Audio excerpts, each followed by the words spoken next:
Bira kondo-kondo. Kon yo tegonian ya. Bismillah. Oke gini, sekarang teman-teman Sidoarjo, Mas Hendul tolong teman Sidoarjo membunyikan satu selawat yang paling mereka sukai. Ya. Sing paling kok senengi apa? Terserah. Terus tak jaluk kanca-kanca menturo mlebu iso tegak. Nek kudune jelas ya jelas, nek kudune jelas ya jelas, nek kudune yagum. Nek kudune lanang ya lanang, retek ya retek, ya kan? Monggo wae nanti biar menyesuaikan setelah teman-teman menturo masuk, Kiai Kanjeng coba menyesuaikan diri untuk masuk. Jadi urip iku kudu ana sing dimulyakno. Kayak sembahyang kudu ana sing dijaluk dadi imam. To nek kon ngeterno arek cilik ya kon kudu ngutamakno arek cilik. Nek kon karo wong tuwek kudu njunjung wong tuwek. Nah di antara konstelasi seperti ini kita juga harus tetap siap-siap untuk mengabdi satu sama lain. Nah saya malam hari ini memilih channel konco-konco sing paling enyar, ini generasi termuda dari Sidoarjo ini channel. Wong tuwek-tuwek cek melok sampean. Saiki unekno sing paling sampean paling seneng, terus konco-konco Jombang konco-konco Menturo mencoba menyesuaikan mlebu sak isone, terus pokoknya berulang-ulang aja. Referen kur ya Nul ya. Terus Kiai Kanjeng menyesuaikan juga, silakan. Bismillahirrahmanirrahim. Allahumma sholli wa sallim ala sayyidina Muhammad.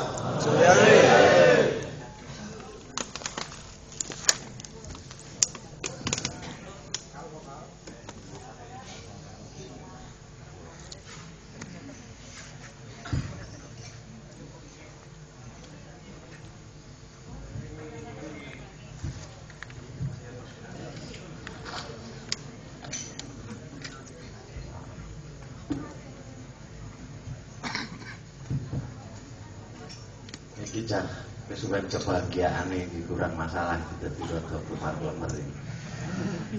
Sidina Nabi ya Mas? Ya, oke, yuk.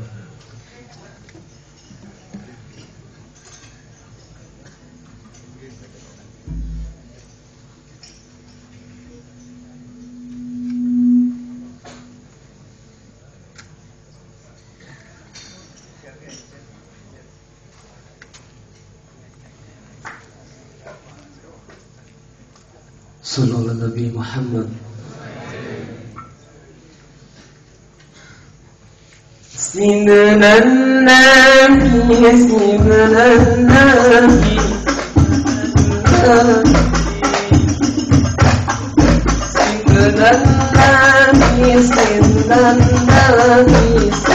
Nabi, Sidna Nabi, Sidna Nabi, Sidna Nabi, Sidna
الهدى في الأسياء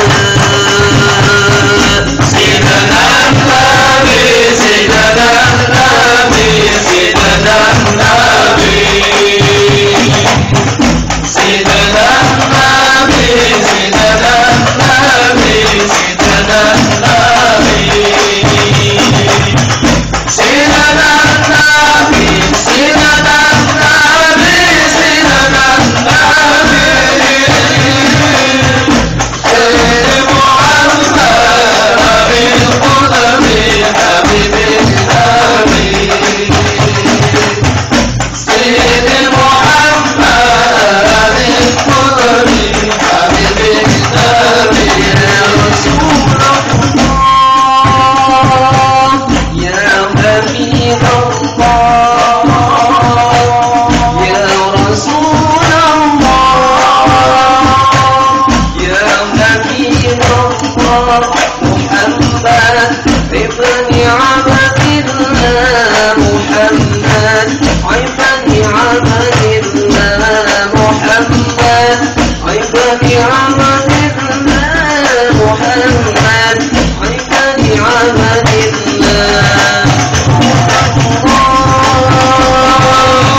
يا حبيب الله يا رسول الله يا حبيب الله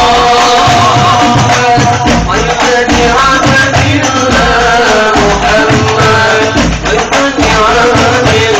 الله محمد ابن عبد الله محمد ابن عبد الله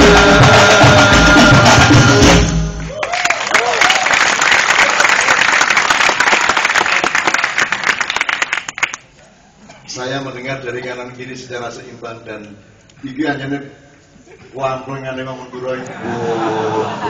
Kamplengane, gak terbangane kamplengane.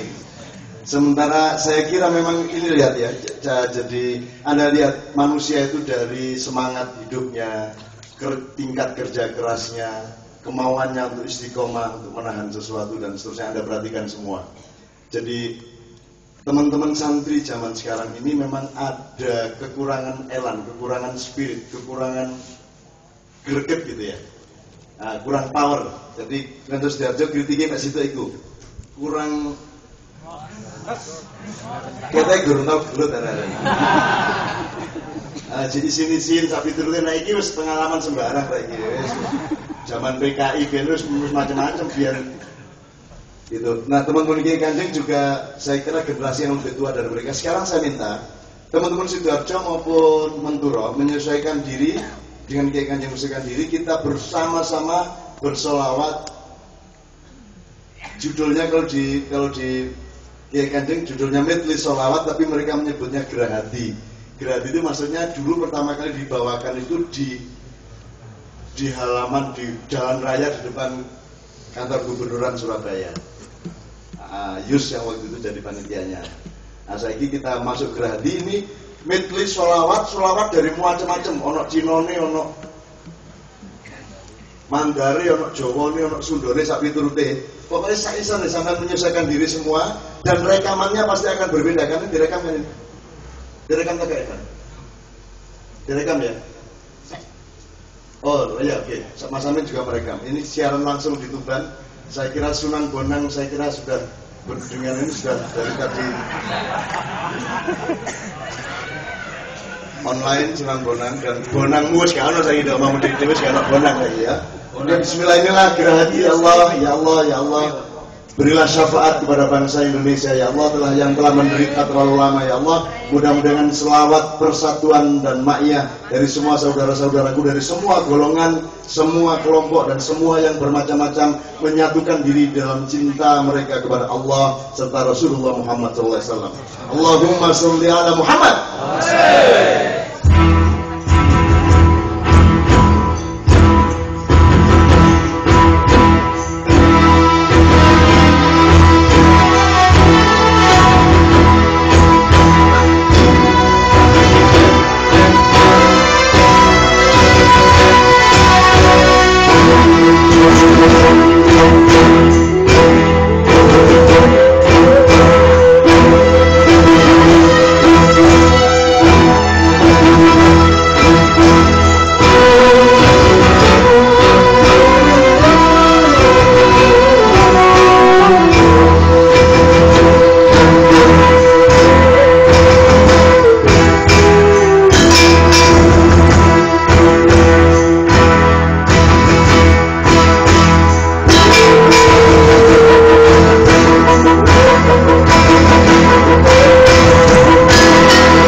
punya bunyi yang sangat bagus, rangkaian sangat bagus. Kita terima kasih betul kepada konco-konco Cak Sulkan, Cak Tarwi, Lihan dan semuanya.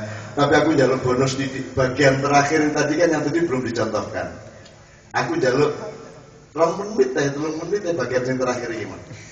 Iya, tiren iki sing bagian dadine iki jare. Ya sak jeretan, mari kita tanya jawab sama Cak Fuad sama Toto. Jadi ini yang Kiai Kandeng juga belum pernah membunyikannya. Tiren.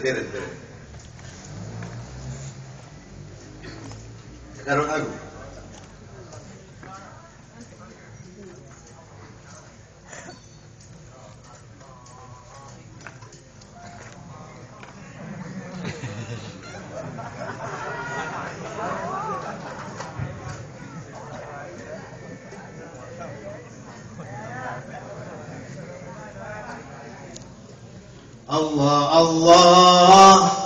Allah Rabbi warhamna jami'a. Allah Makkah wal Madinah.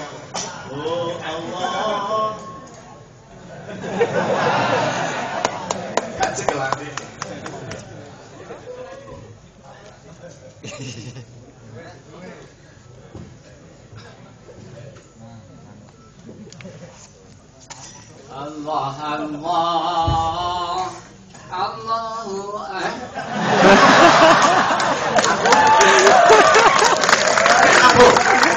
Sampai mukul.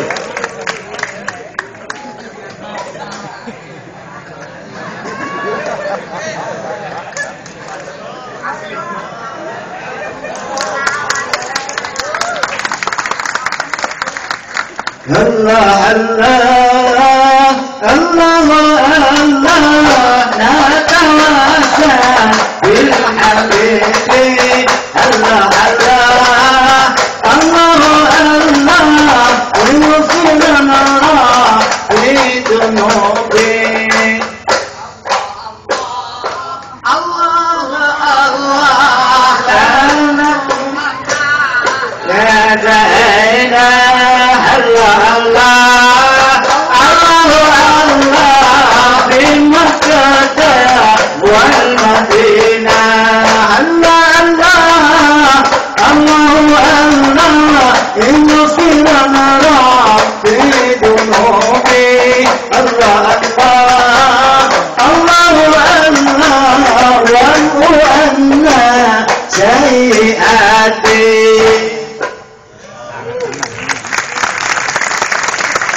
Alhamdulillah, matur nuwun sangat Cak Sulkan kabeh. Iki mangono pergantian menteri. Ya pokoknya Masya Allah kita belajar semua, dan malam hari ini Allah mengizinkan kita untuk nguri-uri dan ngeregani barang-barang sing sapa sing ngate ngregani liyan. Mudah-mudahan ini bermakna tidak hanya untuk kebudayaan, untuk agama di dunia, tapi juga untuk nasib kita di akhirat. Amin ya rabbal alamin. Saiki waktunya kita tidak terlalu banyak. Sekarang jam 1:15 kira-kira. Katakanlah kita sampai jam 2 paling pol. Ojo sampai jam 3 kok sampean sahur lagi tangkis. Saya beri waktu paling tidak 3 orang sampai 5 orang untuk menegaskan sesuatu, menanyakan sesuatu. Cak Fuad sama Mas Toto, silakan. Mas Amin 1, 2 lagi, ya sampean asmane Mas. Mas Hanif siji meneh. Oke, Mas Rihan, Mas Amin C. Bismillahirrahmanirrahim. Assalamualaikum warahmatullahi wabarakatuh. Saya mau mengingatkan Cak Nun sekaligus konfirmasi, Cak. Pada tahun 2004, seingat saya Cak Nun pernah menghadiri suatu undangan dari salah seorang yang saat ini sepertinya sedang bermasalah, yaitu menghadiri suatu launching buku dengan judul Melamar Demokrasi. Dan di acara tersebut banyak sekali yang hadir, diantaranya SBY, JK. Itu tahun-tahun 2004, awal-awal Pilpres putaran kedua. Cak Nun mengupas tentang tafsir politik gundul-gundul pacul. Di situ Cak Nun mengingatkan dengan tegas bahwa kalau sampai pemerintahan yang menang pada putaran kedua, terutama ditujukan pada SBY, sampai menjual aset-aset negara BUMN, karena mungkin saat itu sedang ramai-ramainya penjualan aset BUMN, atau sampai SBY korupsi dan menjual aset-aset BUMN sebagaimana yang dijual pada waktu pemerintahan Megawati. Saya berserta rakyat Indonesia yang selama ini terpukau dengan SBY karena melihat film kartun, terpukau dengan budaya masyarakat Indonesia yang melihat film kartun, istilahnya mana yang image-nya bagus saat itu, yang pantas disuguhkan, nah itulah, yaitu yang dipilih rakyat, karena rakyat setelah terpukau dengan mereka hingga akhirnya memilih SBY. Sampai menjual aset negara dan korupsi, saya menyatakan berserta rakyat jutaan seluruh Indonesia akan menyatakan tibeh. Saya akan berontak berserta seluruh rakyat seluruh Indonesia. Nah, saat ini saya konfirmasi dengan Cak Nun. Nah, dengan saya mengingatkan seperti itu, di mana sikap Cak Nun, saya menagih apa saya saat ini dengan janji Cak Nun pada tahun 2004 di depan SBY yang langsung menunjuk dan gebrak podium di depan tokoh-tokoh JK, Yusuf Kala, Pak Mustafa Brisi dan lain-lain. Saya hanya mengingatkan Cak Nun dan konfirmasi. Itu ya. Dan yang terakhir, sepertinya tadi macam-macam ketukan dari Kiai Kanjeng. Yang pertama yang saya pernah tahu ada panikah dan lain, sepertinya belum ditunjukkan. Tadi kalau ini ada terus apa macam-macam. Dari Kiai Kanjeng ada beberapa pukulan, kok tadi tidak ditampilkan. Nah, barangkali nanti bisa ditampilkan jenis-jenis pukulannya biar kami yang di rumah juga bisa merekam. Oh, ini jenis-jenis pukulannya, panikah ini, ketukannya seperti ini. Barangkali nanti di akhir acara atau kalau ada waktu nanti disebutkan. Oke, sementara hanya itu ya pertanyaan saya cuma konfirmasi dan mengingatkan pada Cak Nun gitu, kalau pernah berucap seperti itu. Hanya itu, sekian, terima kasih. Wassalamualaikum warahmatullahi wabarakatuh. Ya, aku iling Amin. Itu di sebuah hotel. Aku duduknya di podium sebelah kanan, SBY ada di sebelah tepat depan saya, sama Pak Tanjung dan seterusnya. Dan itu adalah lansing bukunya Anas Urbaningrum. Ya, singkat tak jawab ya. Ini sing kedua saya. Sing kedua tadi Mas, apa musik? Assalamualaikum warahmatullahi wabarakatuh. Saya ingin bertanya sedikit ke Cak Fuad tentang batas-batas yang boleh ditafsir, atau apakah tidak ada batas, semua boleh ditafsir. Dan yang kedua, batasan-batasan orang yang boleh menafsirkan. Misalnya dalam fikih itu ada dalil yang qat'i dalalah dan dhonni dalalah. Dari masing-masing itu, apakah kita semua boleh menafsirkan menurut akal kita atau akli kita, atau bagaimana? Misalnya kalau kita mengikut pada tafsir Jalalain atau tafsirnya Mustafa Al-Maghribi misalnya, hal itu kita termasuk apa, taklid apa ittiba, atau yang termasuk dalam kategori yang bagaimana? Itu yang mungkin yang saya tanyakan. Terima kasih. Assalamualaikum warahmatullahi wabarakatuh. Oke, soal metode dan persyaratan tafsir. Yang ketiga tadi Mas Hanif, silakan Mas.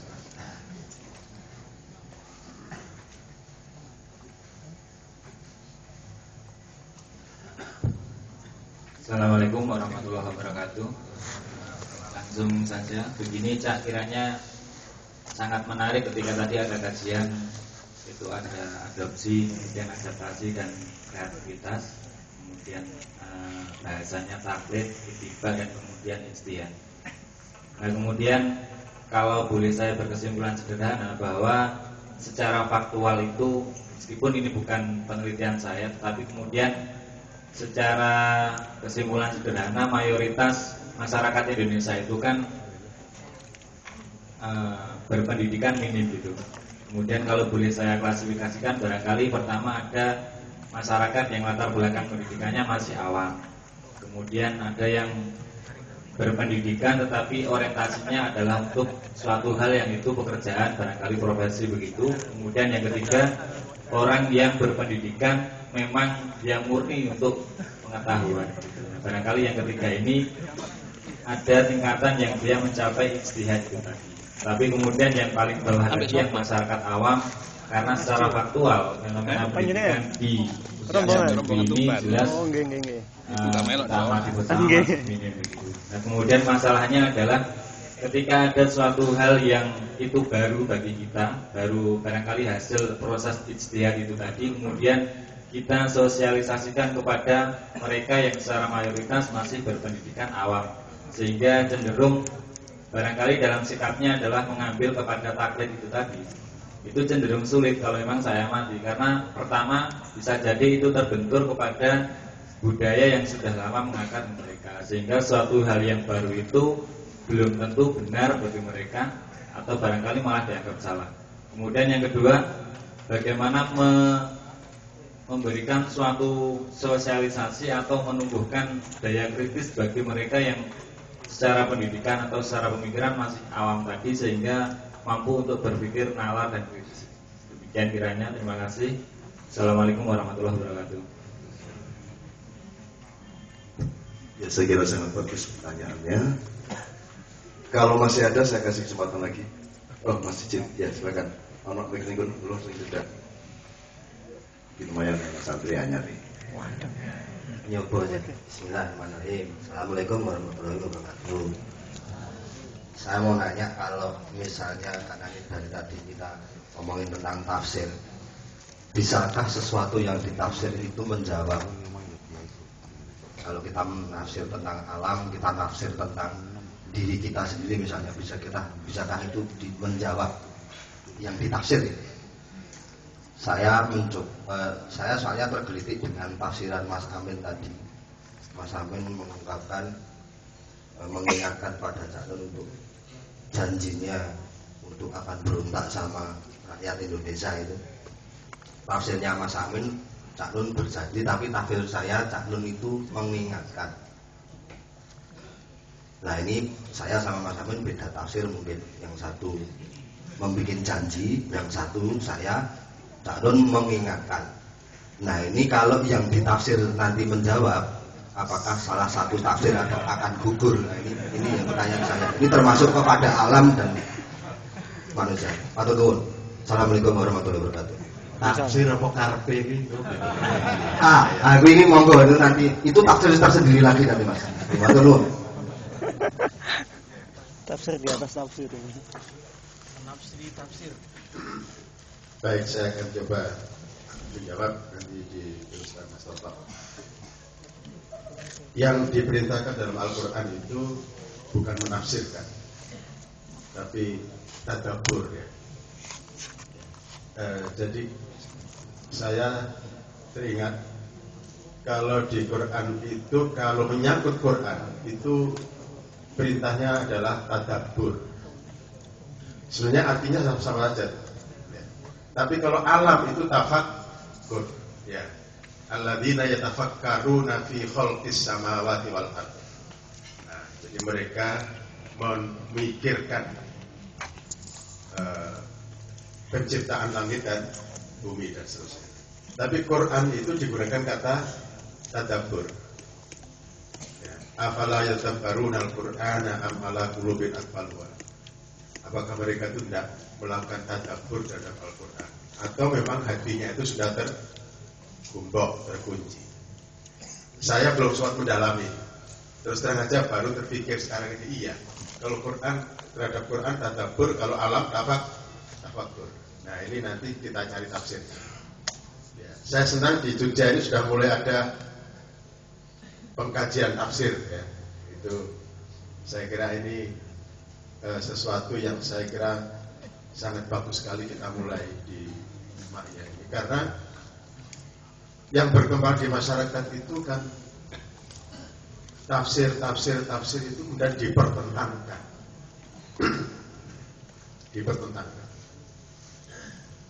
Mungkin kalau boleh sedikit saya akan menguraikan tentang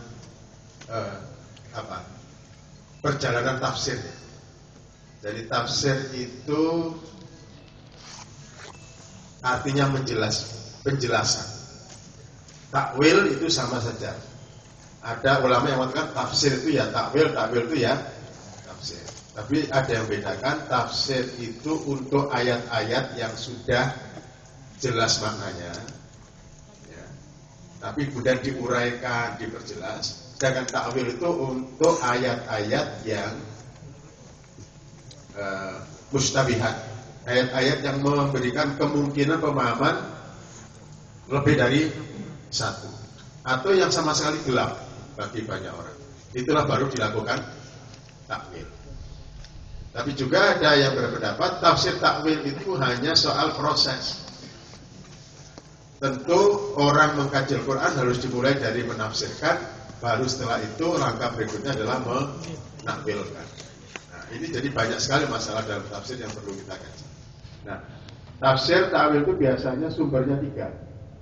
Pertama adalah dari riwayat. Riwayat itu maksudnya Quran ditafsirkan oleh Al-Quran, atau Quran ditafsirkan oleh Rasulullah SAW. Itu namanya tafsir bil riwayat. Bahkan tabatus Quran ditafsirkan oleh sahabat-sahabat Nabi. Yang terkenal antara lain adalah Ibnu Abbas, itu sebagai penafsir pertama. Kalau tafsir bersumber dari Quran, dari hadis, dari Ibnu Abbas, itu namanya tafsir berdasarkan riwayat. Yang kedua, tafsir dirayah, tafsir berdasarkan pemikiran. Nah, jadi di sini hasil pemikiran manusia. Nah, itu yang dirayah. Yang ketiga, tafsir itu berdasarkan isyarat. Jadi bukan tidak ada sumbernya dari Nabi, juga mungkin tidak bisa dirasionalkan, tapi ada tafsir-tafsir yang bisa dikemukakan oleh seseorang berdasarkan isyarat-isyarat dari Allah Subhanahu Wa Taala, dan itu hanya diberikan kepada orang-orang tertentu. Ya. Jadi itu sumber-sumber penafsiran seperti itu. Nah, kemudian yang tafsir bidirayah dengan akal pikir tadi berkembang sesuai dengan pengajaran. Ada pembaharuan tafsir yang di dalam ilmu tafsir itu biasanya dinisbatkan kepada Syekh Muhammad Abdul. Beliau inilah yang disebut sebagai tokoh al-aqlaniyah, ya, tokoh penafsiran secara rasional. Muhammad Abdul. Salah satu prinsip Abdul itu, ya, menafsirkan Al-Quran itu harus dengan akal sehat, harus rasional. Kalau ada ayat yang menurut ukuran rasio itu tidak bisa diterima, maka harus ditafsirkan. Nah, di sini letak kontroversialnya. Sampai Abdul itu menolak hadis-hadis sahih kalau dia tidak rasional. Misalnya, ada hadis sahih yang mengatakan bahwa turunnya surat Al-Falaq itu adalah karena Nabi terkena sihir. Ya. Ini Abdul menolak hadis ini meskipun itu sahih. Karena tidak masuk akal. Kalau Nabi bisa dikenai sihir, nanti bagaimana dengan Al-Quran? Jangan-jangan sebagian Al-Quran itu diucapkan oleh Nabi pada waktu beliau kena sihir. Jadi akurasinya jadi tidak bisa dipertanggungjawabkan. Nah, ini pikiran Abdul. Tentu banyak yang tidak sepakat, ya, dengan pandangan ini, tapi itulah Abdul yang dianggap sebagai pelopor tafsir rasional. Kemudian berkembang setelah Abdul itu ada yang moderat, ada yang lebih maju sekali, ada yang lebih ekstrim. Misalnya kalau yang moderat itu Marawi itu muridnya Abdul. Ya, kemudian juga yang dibuat oleh Muhammad Al-Ghazali itu termasuk yang moderat. Nah, yang dianggap ya terlalu maju itu yang disebut dengan aliran At-Taharuriyah kalau bahasa Arab, yaitu aliran liberal. Nah, itu. Nah, di Indonesia ini kan jadi masalah. Yang pertama menurut saya penyebabnya adalah karena belum mereka sudah menyebut sebagai liberal. Sehingga akhirnya ya akan ditolak apapun yang dia katakan. Padahal saya membaca penjelasan mereka tentang tafsir aliran liberal itu belum ada yang dipraktekkan. Ketika mereka menafsirkan di ayat misalnya tentang bolehnya poligami misalnya, itu tidak ada proses pemikiran dengan alasan-alasan tertentu sampai kepada pengambilan kesimpulan, itu tidak ada. Termasuk juga pembagian waris dan sebagainya. Kesimpulannya cuma adalah bahwa ini bertentangan dengan keadilan dan hak asasi manusia. Tapi tidak ada proses pemikiran, ya, sehingga sampai kepada kesimpulan. Sementara yang a priori menolak, ya sama saja.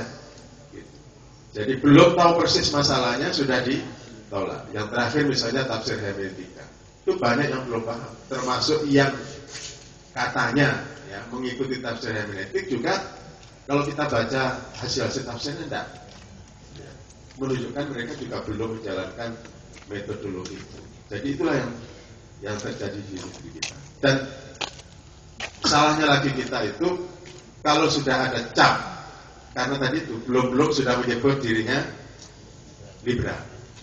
Dan kemudian yang pihak satu dan membuat list daftar yang termasuk pemikiran liberal itu adalah 1, 2, 3, 4, 5 sekian orang. Maka kalau saya mengutip pendapatnya Cak Nur misalnya, maka itu sudah dianggap liberal. Sampai saya kemudian tidak dimasukkan jadwal khutbah di suatu masjid agak besar di Malang, karena dalam satu khutbah saya pernah mengutip pendapat Cak Nur yang luar biasa bagus. Tapi ini sudah dianggap liberal. Nah, inilah yang terjadi. Maka kalau yang ini kita kembangkan itu Mas Toto, ya, kita belajar ini, kita pelajari. Karena Quran itu perintahnya kan lihat adab baru, ya, wa yatafakkaru, berpikir. Kita tuh diperintahkan untuk berpikir. Jadi ini nanti yang kita cari barangkali forum seperti ini kalau bisa juga kita menyimak dari berbagai macam pandangan, ya, supaya kita bisa mengambil inti substansi dari pandangan-pandangan itu, bukan sekedar cap-cap, ya, stigma, ya, stigma yang seperti itu. Ya. Nah, ittiba, menurut saya ittiba itu dianjurkan